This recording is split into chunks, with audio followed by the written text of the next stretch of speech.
Most defendants walk into my courtroom trying to be invisible. Cordell Broadus walked in like he was floating. He is the son of Snoop Dogg, and if you closed your eyes, you would swear the father himself had just walked in. The smell gave him away before he even passed the threshold. It wasn't expensive cologne. It was that sweet, pungent, unmistakable scent of herbal medicine. Cordell strolled to the podium with a lazy smile, wearing a purple velvet tracksuit and round, dark sunglasses, despite the harsh, fluorescent lighting of the courtroom.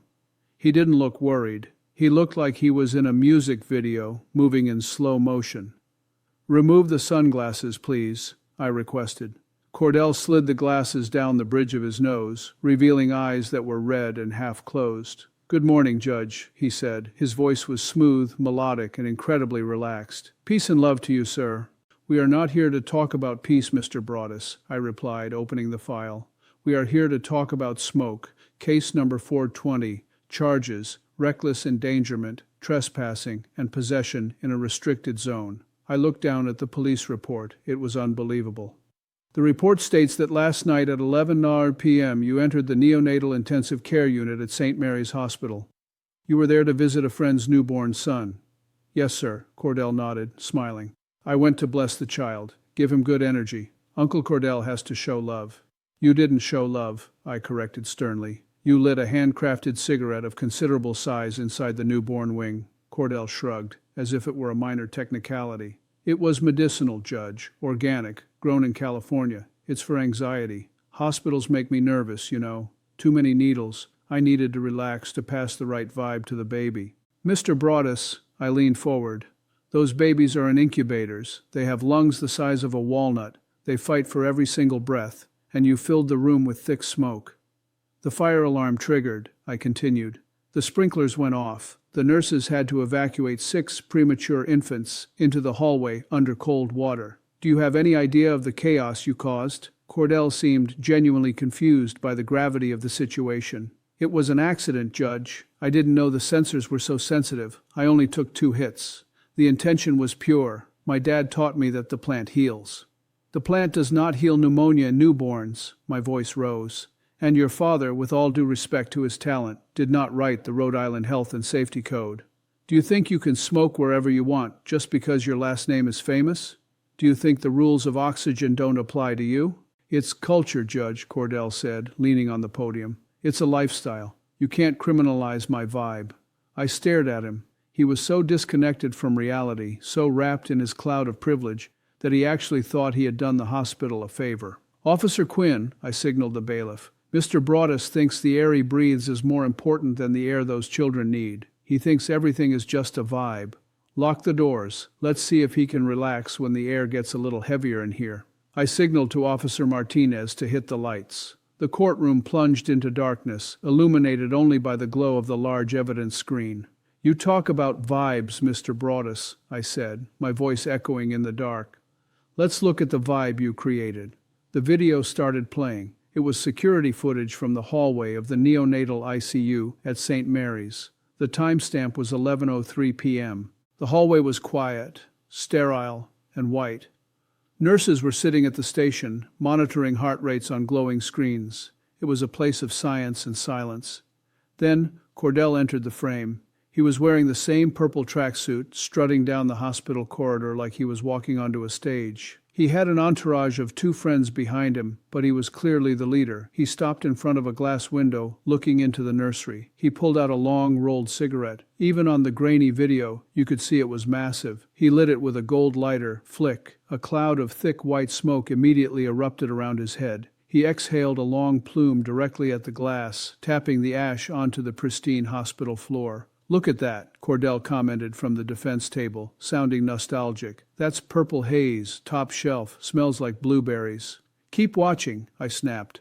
On the screen, the smoke drifted up. Within 10 seconds, it hit the sensor directly above his head. Suddenly, the silent hallway turned into a strobe light show, flashing white strobes. Flash, flash, flash. You couldn't hear the alarm on the video, but you could see the reaction. The nurses jumped up.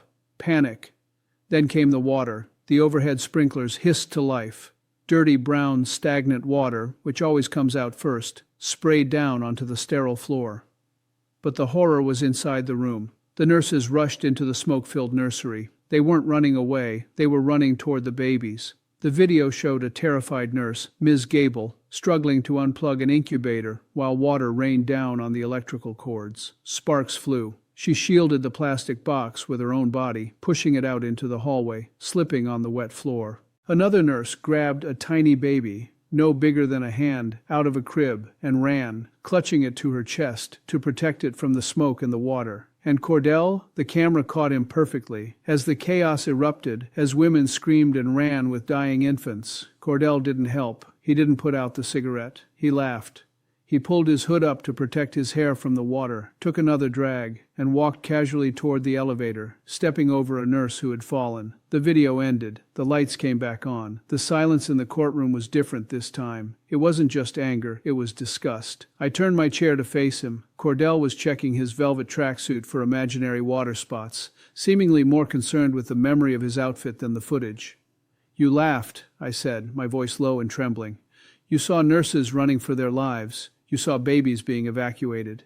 And you laughed." Cordell shrugged, leaning back. "I wasn't laughing at the babies, Judge. I was laughing at the system, the sprinklers. Overreaction, man. It was just a little smoke. Water damage is fixable. I'll pay for the cleaning. Send the bill to my dad's accountant." "You think this is about cleaning?" I stood up. "Ms. Gable, the nurse you stepped over, she has asthma. She inhaled that purple haze of yours while carrying a 3-pound baby. She ended up on oxygen for 2 hours. That baby she was carrying, his name is Leo. He was born 10 weeks early. His lungs are undeveloped. That smoke could have killed him instantly. But you don't care about Leo, do you?" I asked. "Because Leo isn't cool. Leo doesn't have followers. Leo is just a buzzer beater who ruined your high." "Whoa, Judge, don't put that on me." Cordell put his hands up, looking offended. "I love the kids. I'm all about the youth. I just think you're being dramatic. Nobody died. It's all good." "Nobody died because those nurses are heroes," I said. "They saved those children from your selfishness." "You say it's medicine," I continued, walking down from the bench. "You say it's natural. Well, cyanide is natural, Mr. Broadus. Arsenic is natural. Just because it grows in the ground doesn't mean you blow it in a baby's face." "You are so desperate to be like your father," I observed. "You copy the walk, you copy the talk, you copy the habit. But your father built something. He made music. He created a legacy. You are just creating pollution. You treat the world like your personal lounge. You think we are all just guests at your party." I walked back to the bench and picked up the gavel. It felt heavy in my hand. "Well, the party is over, Cordell. The lights are on, and the music has stopped." "You said you hate hospitals because of the needles?" I asked. "You said you needed to relax?" "I have the perfect cure for your anxiety. It involves a hospital, but don't worry. You won't be a patient." "You are going back to St. Mary's," I announced. Cordell smirked. "Visitation rights? Cool. I'll bring flowers this time. No smoke." "Oh, you're not visiting," I said, a cold smile touching my lips. "And you certainly aren't bringing flowers." "Officer Quinn," I turned to the bailiff. "The respiratory therapy unit is in the basement. They have a warehouse full of used equipment, ventilators, oxygen tanks, CPAP machines, masks that have been used by patients with severe lung infections. They need to be cleaned," I explained, "disassembled, scrubbed, sanitized, reassembled." Cordell's smirk vanished. "Wait, you want me to clean sick people's masks with their germs? That's unhygienic, Judge. I have a weak immune system." "You have a weak character," I corrected. "Your immune system is fine." "You are sentenced to 420 hours, I said, using his favorite number against him, of cleaning duty. "You love smoke so much? You're going to spend the next 3 months cleaning the tar and the mucus out of the machines that help people breathe when they can't." "Officer Quinn," I pointed to the exit, "take him to the basement and give him a toothbrush. He's going to need it for the small parts." Officer Quinn stepped forward with a standard-issue plastic bin. He slammed it onto the defense table. The sound made Cordell jump, breaking his chill facade for a split second. "Empty your pockets," Quinn ordered, "and the face gear." Cordell hesitated, touching the rim of his round, dark sunglasses. "Judge, I told you," Cordell pleaded, his voice losing that smooth rhythm. "My eyes are sensitive to the light. It's a medical condition, photophobia." "Your eyes are sensitive to reality," I corrected. "Take them off. You need to see clearly where you are going. Slowly. Reluctantly, Cordell slid the glasses off. Without them, he looked younger. He looked tired. He didn't look like a rap mogul's son. He looked like a kid who had stayed up too late. He dropped them into the bin. The chains, Quinn pointed to the gold necklaces layered over his tracksuit. Come on, man. Cordell stepped back, protecting his jewelry. This is 14 karat. This is my brand. Snoop Dogg and Sons. I can't be seen without the drip. The drip stays here, I said. Where you are going, loose jewelry is a safety hazard. It gets caught in the ventilator gears. Cordell sighed, a long, tragic exhalation. He unclasped the chains. Clink, clink, clink. They fell into the plastic bin, looking like nothing more than cold metal. Now, I said, pointing to his purple velvet tracksuit. That outfit. Cordell looked down at his clothes. What about it? It's custom velvet. It breathes. It carries smoke particles, I explained. It is a contaminant. You are going into a sterile processing zone.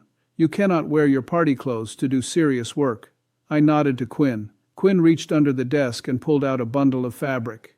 It wasn't velvet. It wasn't purple. It was a faded, washed-out shade of teal. Hospital scrubs. Size, extra large. Go to the bailiff's room and change, I ordered. Cordell looked at the scrubs with genuine horror. Teal? Judge, that color washes me out. It's not in my palette. Do you have black? Or maybe a dark navy? This isn't a Fashion Week runway, Mr. Broadus, I said. It is a uniform of service. It represents hygiene, cleanliness, something you clearly know nothing about. Cordell grabbed the scrubs. He held them with 2 fingers, as if they were infected. He walked toward the side door, his head down, stripped of his swagger. 10 minutes later, he returned. The transformation was shocking. Gone was the cool cat.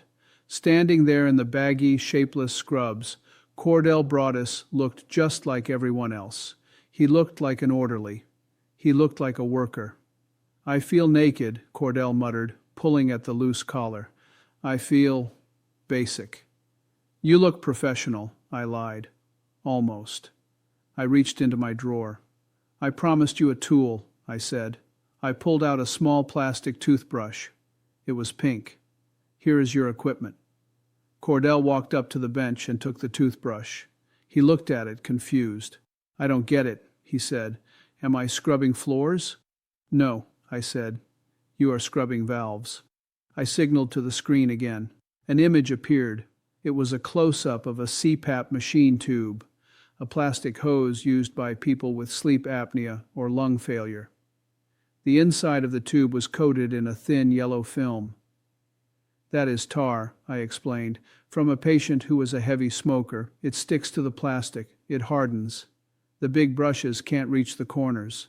You have to get in there with that toothbrush, I said, inch by inch. You have to scrape that yellow sludge out until that plastic is clear enough to see through. Cordell gagged. He actually put his hand over his mouth. That is disgusting. You want me to touch someone else's lung gunk?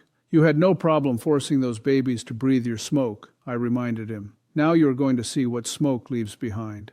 Every time you scrub a piece of that yellow tar, Cordell, I want you to think about your own lungs, and I want you to think about baby Leo. Officer Quinn, I pointed to the door. Take him to the basement. No elevator. Take the stairs. Why the stairs? Cordell asked, looking at his unsupportive hospital slippers. Because it's good for your cardio, I smiled. And I have a feeling you're going to need all the fresh air you can get. The basement of St. Mary's Hospital does not smell like purple haze. It smells of bleach, hot plastic, and burnt rubber. It is the respiratory sterile processing department. I went down to check on Mr. Broadus on day 3 of his sentence. The room was filled with steam from the industrial autoclaves. It was humid and loud. In the back, hunched over a stainless steel sink, was Cordell. He looked terrible. The teal scrubs were soaked with sweat. His hair, usually perfectly braided, was frizzy from the humidity. He wasn't wearing sunglasses. His eyes were wide open, focused on the plastic tube in his hands. He was scrubbing with the pink toothbrush. Scrub, rinse, scrub. Standing next to him was Mr. Henderson, the head technician, a man who has spent 30 years fixing machines that breathe for people. You missed a spot, Henderson barked over the noise of the steam. Inside the valve. Dig deeper. Cordell didn't argue. He didn't say peace and love. He jammed the toothbrush into the valve. It's sticky, Cordell complained, his voice raspy. "This yellow stuff, it's like glue. What is this?" "That is tar," Henderson said, "from a 40-year-old patient. He thought smoking was cool too. Now he breathes through a hole in his neck." Cordell stopped scrubbing. He looked at the yellow gunk on the bristles of the toothbrush. He looked a little green. I stepped into the light. "Good afternoon, Cordell," I said. "How is the vibe down here?" Cordell jumped. He dropped the tube into the soapy water. He turned to me, wiping his forehead with his arm. "Judge," he panted, "this is intense. It's hot. It's gross. I've scrubbed 50 tubes today. My fingers are cramping." "And the anxiety?" I asked. "Did you need to smoke to get through the shift?" Cordell shook his head quickly. "No way. After seeing what comes out of these tubes, I don't want to inhale anything but oxygen. I think I'm done with the smoke for a while." "Good," I said. "Then the lesson is working." Mr. Henderson walked over to a drying rack. He picked up a tiny clear plastic mask. It was incredibly small. It looked like it belonged to a doll. "Here," Henderson said, handing it to Cordell. "This one just came down from the NICU. Needs to be sanitized by hand. Be gentle." Cordell took the tiny mask. He held it in his large hand. It was barely the size of his thumb. "Is this—" Cordell swallowed hard. "Is this for a baby?" "That's a preemie mask," I confirmed. "Like the one baby Leo uses. The baby you smoke next to." Cordell stared at the mask. For the first time, the abstraction was gone. It wasn't just the system or rules. It was a tiny piece of plastic that kept a human being alive.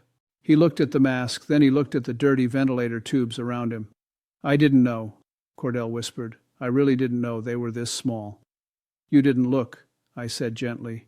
"You were too busy looking at yourself in the mirror." Cordell dipped the tiny mask into the clean, soapy water. He didn't use the rough toothbrush this time. He used a soft cloth. He washed it with extreme care, like he was washing a diamond. "I'll get it clean, Judge," Cordell said softly. "I promise. No spots." "I believe you," I said. I watched him work for a moment longer. The arrogant prince of pop culture was gone. In his place was just a young man, washing a baby's mask, trying to clear the air. I walked back to the quiet of the studio to deliver the final verdict. "We live in a world where cool is the ultimate currency," I said to the camera. "We think that if we are relaxed, if we are chill, the rules don't apply to us. But biology doesn't care about your style. Lungs don't care about your vibe. Freedom is important, but your freedom to smoke ends where a baby's freedom to breathe begins.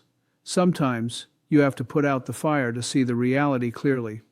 And remember, the story you just watched is a fictional drama created for educational purposes. While we used real names and personas like Cordell Broadus to illustrate the moral point, this specific event did not happen. But the lesson remains real. Respect the health of others and clear the air. I'm Judge Frank Caprio. Breathe easy.